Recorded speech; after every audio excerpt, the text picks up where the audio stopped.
Hello friends, welcome to Srihiri channel. இன்றைய நாள் அனைவருக்கும் நல்லதொரு நாளாக அமையணும்னு மனதார வேண்டிக்கிறேன். சனிக்கிழமை அன்று எடுத்த விலாக் தான். இந்த விலாகில் பாசிட்டிவான மெசேஜ் எனக்கு தெரிஞ்சதை ஷேர் பண்ணியிருக்கேன். ஒரு குடும்பத்தில் நம்ம எந்த அளவுக்கு ஒரு பாசிட்டிவான விஷயங்களை செய்யும் பொழுது அந்த குடும்பம் நம்ம கண்ட்ரோலில் வரும் அப்படிங்கிறத பற்றி இந்த விலாகில் பார்க்கலாம். எனக்கு தெரிஞ்சதை ஷேர் பண்ணியிருக்கேன். சேனல் புதுசாக பார்க்குறவங்களா இருந்தீங்கன்னா வீடியோ முழுதுமே பாருங்கள். உங்களுக்கு பிடிச்சிருந்துச்சின்னா மறக்காமல் சப்ஸ்கிரைப் பண்ணிட்டு லைக் கொடுத்துட்டு ஹைப்புங்கிற பாயிண்டே கொடுத்துக்கோங்க.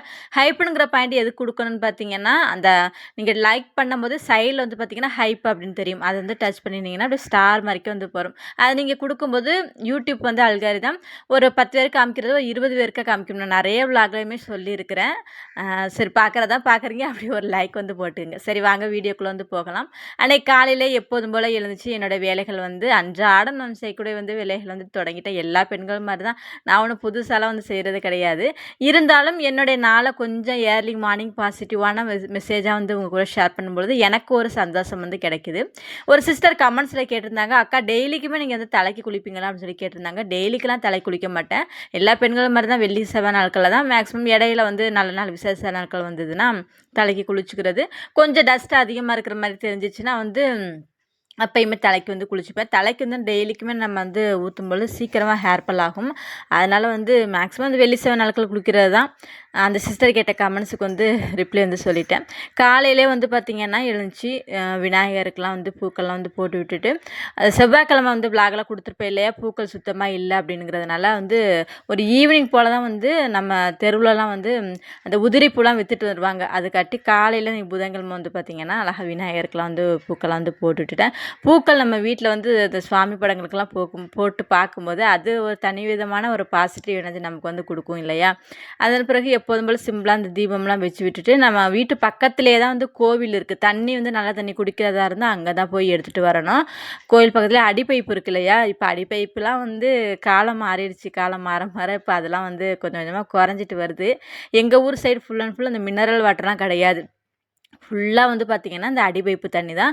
அது கடற்கரை ஏரியானுங்கிற பொழுது எங்கேயாவது நம்ம கோவில் பக்கத்தில் இந்த பைப்பு இருக்குது. இன்னும் கொஞ்சம் நம்ம லாங்கில் போனோம்னா கடற்கரை இருக்கும். பீச் பக்கத்துலேயே பார்த்திங்கன்னா அடிப்பைப்பு இருக்கும். தண்ணி அவ்வளோ ஒரு சூப்பராக இருக்கும். மினரல் வாட்டர் கூட தோற்று போயிடும். அந்த அளவுக்கு தண்ணி இருக்குது. அதுதான் இயற்கையாக நம்ம எடுத்துக்கக்கூடிய தண்ணி. எந்த ஒரு கலப்படமே இல்லாமல் எந்த மருந்துமே போடாமல் அதெல்லாம் குடிக்கும்போது உடம்புக்கு அவ்வளோ ஹெல்த்தியாக இருக்கும். சில டைம் பார்த்திங்கன்னா அதை மாற்றி இந்த வாட்டர் பாட்டிலெல்லாம் குடிச்சிட்டோன்னா ரொம்ப உடம்புக்கு முடியாமல் போயிடும்.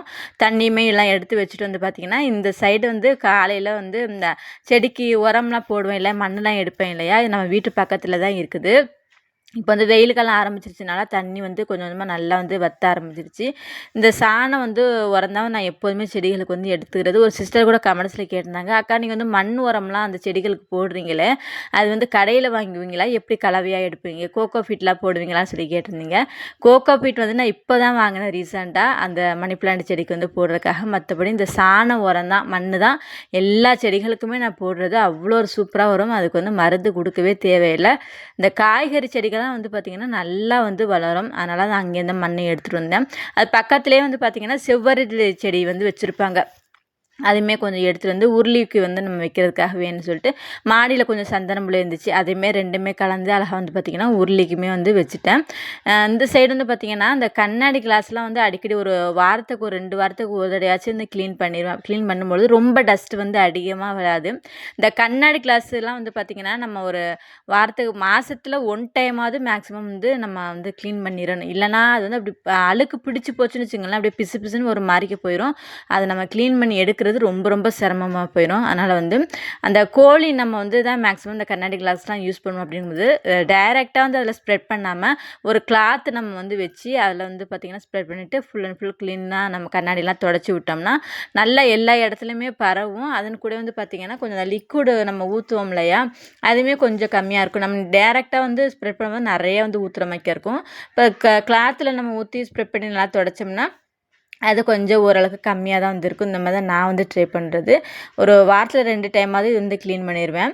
ஒரு குடும்பத்தில் பார்த்திங்கன்னா ஒரு நம்ம லைஃப்பில் ஒரு ஃபேமிலியை ரன் பண்ணுறோம், சந்தோஷமாக ரன் பண்ணுறோம் அப்படிங்கிறது வந்து பார்த்திங்கன்னா சாதாரண விஷயம் வந்து கிடையாது. நம்ம முதல்ல வந்து ஹாப்பியாக இருக்கணும், நம்ம சந்தோஷமாக இருக்கணும். நம்ம சந்தோஷமாக இருந்தால் தான் நம்ம குடும்பத்தை வந்து சரியான முறையில் வந்து வழிநடத்தி போக முடியும். இப்போ புதுசாக மேரேஜ் ஆகிருக்கிற ஒரு பெண்கள் வந்து இப்போ என்னோடய வீடியோலாம் பார்க்குறீங்கன்னா, அவங்களுக்கு நான் சொல்லிக்கக்கூட ஒரு விஷயம் என்னென்னு பார்த்தீங்கன்னா, எந்த ஒரு விஷயமா இருந்தாலும் அதிகப்படியான கவலை நம்ம வந்து படக்கூடாது. எந்த அளவுக்கு நம்ம வந்து கவலைகள் படுறோமோ அந்த அளவுக்கு நம்மளோட வீட்டை வந்து அது வந்து எஃபெக்ட் பண்ணோம் அப்படின்னு தான் நான் வந்து சொல்லுவேன். அதனால் முடிஞ்ச அளவுக்கு நம்மளை எப்போதுமே சந்தோஷமாக வச்சுக்கணும். நம்ம சுற்றி இருக்கக்கூடிய நம்ம வாழக்கூடிய விஷயத்தை வந்து பார்த்திங்கன்னா இருக்கக்கூடிய இடத்த அவ்வளோ ஒரு பாசிட்டிவான ஒரு மைண்டோடு நம்ம வந்து அன்றாடம் நம்ம பார்க்கக்கூடிய வேலைகளை வந்து சேர்த்துக்கும் பொழுது பார்த்திங்கன்னா நல்ல ஒரு மாற்றம் நம்மளுடைய லைஃப்பில் வந்து வரும். என்னதான் நம்ம வந்து வளர்ந்த ஒரு இந்த சோசியல் மீடியா வலைதளங்களில் நிறைய விஷயங்கள் வந்து பார்த்தாலும் நிறைய பேர்லாம் சொல்வது உண்டு இல்லையா, பெண்கள்லாம் வந்து அந்த வேலை பார்க்கக்கூடாது, இந்த வேலை பார்க்கக்கூடாது அப்படின்னு. ஆனால் யதார்த்தமான வாழ்க்கைன்னு வரும்பொழுது ஒரு குடும்பத்தில் ஒரு பெண் தான் வந்து பார்த்திங்கன்னா எந்த அளவுக்கு அந்த குடும்பத்தை அழகாக நிர்வகிக்கிறாங்களோ அதை பொறுத்து தான் அந்த குடும்பத்தினுடைய சந்தோஷம் வந்து இருக்கும். ஏன்னா ஒரு பெண் ஒரு வீட்டுக்குள்ளே வர்றாங்க அப்படிங்கிற பொழுது அவங்களால வந்து அந்த வீட்டை சந்தோஷமாகவும் மாற்ற முடியும், கவலைகள் நிறைந்த ஒரு வீட்டாகவும் மாற்ற முடியும். அப்படி இருக்கும் பொழுது நம்ம வந்து ஒரு குடும்பத்தை வந்து அழகான முறையில் வழி நடத்தி போகணும். நம்ம ஃபேமிலியை எங்கேயுமே நம்ம விட்டு கொடுக்கக்கூடாது அப்படின்னு நம்ம நினைக்கணும். அப்படின்னா நம்ம ஃபேமிலியை நம்ம முதல்ல வந்து ரசிக்க ஆரம்பிக்கணும். குடும்பத்தில் உள்ளவங்களை வந்து பார்த்திங்கன்னா அதிகப்படியான நெகட்டிவான விஷயங்கள் அவங்க மேலே நம்ம வந்து வைக்காமல் நம்மளோட லைஃப்பில் நல்ல விஷயங்கள் வந்து நம்ம அதிகமாக யோசிச்சுட்டே இருக்கும் பொழுது பார்த்திங்கன்னா நம்மளுடைய ஃபேமிலியில் உள்ளவங்க எல்லாருமே நம்ம கண்ட்ரோலுக்கு வந்து வந்துடுவாங்க. அதுக்கு ரொம்ப ரொம்ப உதவியாக இருக்கிறது பார்த்திங்கன்னா இந்த சமையல் தான். சமையலை வந்து நம்ம எந்த அளவுக்கு ரசித்து வந்து சமைக்கிறோமோ அந்த அளவுக்கு ஃபேமிலியில் உள்ளவங்க எல்லாருமே நம்மளுக்கு வந்து என்ன சொல்கிறதுனா சொல்லுவாங்க இல்லையா, ஒரு கிச்சனில் வந்து யார் கண்ட்ரோலில் இருக்குதோ அப்படி தான் வந்து அந்த வீட்டினுடைய நிர்வாகம் வந்து பார்த்திங்கன்னா அந்த அவங்களோட கண்ட்ரோலில் தான் இருக்கும். நிறைய பேர் நீங்கள் வந்து பார்த்துருப்பது எது உண்டு. இப்போ மேரேஜ் ஆகி ஒரு பெண் வீட்டுக்குள்ளே வர்றாங்க அப்படின்னாலும் அவங்க வீட்டில் வந்து பார்த்திங்கன்னா அவங்க அத்தை வந்து கொஞ்சம் கண்ட்ரோலாக வந்து அந்த கிச்சனை, அதான் சொல்கிறேன்ல, அந்த கிச்சனை யார் வந்து மெயின்டைன் பண்ணுறாங்களோ நல்லா நீட்டாக அவங்களுக்கு தான் அந்த குடும்ப பொறுப்புலாம் கொஞ்சம் அதிகமாக இருக்கிற மாதிரிக்கு வந்து எல்லா குடும்பத்துலேயும் வந்து நம்ம பார்ப்போம். ஏன்னா அந்த சமையலுங்கிற ஒரு விஷயம் வந்து பார்த்திங்கன்னா சாதாரணமாக கிடையாது. எல்லாருக்குமே வந்து பார்த்திங்கன்னா இந்த டேஸ்ட்டுங்கிறது ஒவ்வொரு விதமாக ஒவ்வொரு மற்றவங்களுக்கு ஒன்று பிடிக்கும். அப்படிங்கிறபோது எல்லாருக்கும் மன நிறைவாக நம்ம ஒரு சமையலை வந்து செஞ்சு போடுறோம். அப்படிங்கிற பொழுதே அந்த ஃபேமிலியில் உள்ளவங்க எல்லாருமே நம்ம கண்ட்ரோலுக்கு வந்து வந்துடுவாங்க. சின்ன சின்ன விஷயங்களெல்லாம் நம்ம லைஃப்பில் வந்து பார்த்திங்கன்னா எல்லாருக்கும் பிடிச்ச மாதிரி நம்ம வந்து செய்யும் பொழுது பார்த்திங்கன்னா அந்த ஃபேமிலியில் உள்ளவங்க எல்லாருமே நம்ம கண்ட்ரோலுக்கு வந்து வந்துடுவாங்க. முடிஞ்ச அளவுக்கு நம்மளையுமே எப்போதுமே நம்ம பாசிட்டிவாக வச்சுருக்கணும். நமக்கு பிடிச்ச விஷயங்களுக்குமே நமக்கு வந்து இடம் ஒதுக்கிக்கணும், நேரத்தை ஒதுக்கிக்கணும்.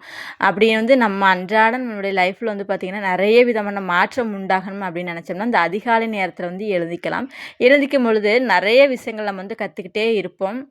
ஒரு விஷயங்கள் உங்களுக்கு பிடிச்சி போயிருக்கு அப்படின்னா அந்த அதிகாலை நேரத்தில் தேர்ந்தெடுத்து நம்மளுடைய அன்றாட வாழ்க்கையில் நடக்கக்கூடிய விஷயங்கள் எதுவாக இருந்தாலும் சரி, லைஃப்பில் நம்ம முன்னேறணும்னு நினைக்கக்கூடிய எல்லா விஷயத்தையுமே நம்ம வந்து சக்ஸஸ் ஆக்கி கொடுக்கும் இந்த அதிகாலை நேரம். அதனால தான் உங்களுக்கு நான் எப்போதுமே என்னுடைய விலாகில் வந்து ஏர்லி மார்னிங் பெனிஃபிட்டை பற்றி எப்போதுமே நான் வந்து சொல்லிக்கிட்டே இருக்கிறேன். நிறைய மாற்றங்களுமே உண்டாகணும் அப்படின்னு நினச்சிங்கன்னா காலை நேரத்தை வந்து தேர்ந்தெடுத்து நம்மளுடைய லைஃப்பில் வந்து நல்ல விஷயங்கள் நிறைய நம்ம வந்து கற்றுக்கிட்டே இருக்கலாம். இன்றைக்கி காலையிலே வந்து பார்த்திங்கன்னா அப்படியே வந்து கோவிலேருந்து தண்ணிலாம் எடுத்துகிட்டு வந்துட்டு கொஞ்சம் சின்ன சின்ன வேலைகள்லாம் முடிச்சுட்டு நீங்கள் மதியத்துக்கு வந்து விறகடுப்பில் தான் இந்த சமையல் வந்து ஸ்டார்ட் பண்ணேன். நிறைய விளாக்லலாம் சொன்ன மாதிரி ஒரு வாரத்தில் ஒரு 2 டைம் 3 டைம் வந்து விறகடுப்பில் வந்து சமைச்சிருவேன். அப்படி சமைக்கும் பொழுது இப்போ 2 மாதம் எடுக்கிற கேஸ் சிலிண்டர் வந்து பார்த்திங்கன்னா எக்ஸ்ட்ரா 1 மந்த்து வந்து 3 மாதத்து முடிஞ்சு தான் நான் வந்து அடுத்த 4வது மாதத்தில் வந்து சிலிண்டர் எடுப்பேன். அப்படிங்கிற மாதிரி நான் கொஞ்சம் அப்படியே ஃபேமிலியில் பட்ஜெட் வந்து கால்குலேட் வந்து பண்ணிக்கிறது. இன்றைக்கி மீன் வந்து கொடுத்து விட்டுருந்தாங்க புதன்கிழமை அப்படிங்கிறதுனால மீன் குழம்பு வச்சுட்டு சமைச்சிட்டு இருக்கும்போது தான் கொஞ்சம் வாழைத்தண்டுமே கொடுத்து விட்டுருந்தாங்க. அதேமாதிரி அதை வந்து கட் பண்ணிவிட்டு கொஞ்சம் வாழைத்தண்டு வந்து பொரியல் வந்து செஞ்சலான்னு சொல்லிட்டு அதுக்கு கொஞ்சமாக வந்து எண்ணெய் விட்டுட்டு பார்த்திங்கன்னா வெங்காயம் அது கூட பச்சை மிளகா அப்படியே லைட்டாக வந்து வதக்கி விட்டுட்டு எல்லாத்தையுமே வந்து வாழைத்தண்டுமே போட்டு நல்லா வதக்கி விட்டுட்டேன். விறகடுப்பில் நம்ம சமைக்கும்போது சமையல் வந்து பார்த்திங்கன்னா டக்குன்னு வந்து முடிஞ்சிடும். ஆனால் வந்து இங்கே நம்ம வீட்டில் வெளியிலேருந்து நான் உள்ளே எடுத்துகிட்டு போகணும், உள்ளேருந்து வெளியில் எடுத்துகிட்டு வரணும், ஒரு சின்ன கரண்டியை மறந்தாலுமே இங்கேருந்து அங்கே போகணும். அப்படிங்கிற பொழுது அது கொஞ்சம் சிரமமாக இருக்கும். மற்றபடி எனக்கு இந்த விறகடுப்பில் சமைக்கிறதுலாம் ரொம்ப ரொம்ப பிடிக்கும். சின்ன வயசுலேருந்தே நான் வந்து விறகடுப்பில் சமைச்சு பழகியிருக்கேன். அப்படிங்கிற பொழுது ரொம்ப நல்லாயிருக்கும். ஏன்னா கிச்சனுங்கும்போது கொஞ்சம் வந்து அனத்தலாக தெரியும், இங்கே வந்து நல்லா காத்தோட்டமாக நல்லாயிருக்கும். அப்படிங்கிறதுனால வாசலில் தான் மேக்ஸிமம் வந்து கொஞ்சம் எனக்கு டைம் கிடைக்கிற டயத்துலலாம் விறகடுப்பு வந்து சமைச்சிக்கிறது. அப்புறம் அந்த சைடு கறி பிடிக்கும். நம்ம வந்து விறகடுப்பில் சமைக்கிறோன்னும்போது புகை ஓரளவுக்கு போனாலும் இந்த செவுருலாம் வந்து பார்த்திங்கன்னா கறி பிடிக்கும். அது ஒரு 3 மந்த்துக்கு ஒன் டைம் வந்து பார்த்திங்கன்னா பெயிண்ட் வந்து எல்லோ கலர் பெயிண்ட் வந்து வாங்கி அடிச்சிடுவேன். இன்றைக்கி மதியத்துக்கு வந்து பார்த்திங்கன்னா சிம்பிளாக மீன் குழம்பு வச்சுட்டு அது கூட வாழைத்தண்டு பொரியல் தான் வச்சுருந்தேன்.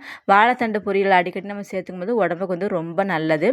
ஓகே ஃப்ரெண்ட்ஸ், இன்றைக்கி வந்து விளாக் வந்து பிடிச்சிருக்கும்னு நம்புகிறேன். பிடிச்சிச்சுன்னா சேனலை மறக்காமல் சப்ஸ்கிரைப் பண்ணிக்கோங்க. எப்போதுமே சந்தோஷமாக எல்லாருமே இருப்போம். வீடியோ பார்த்த அனைவருக்குமே நன்றி, வணக்கம்.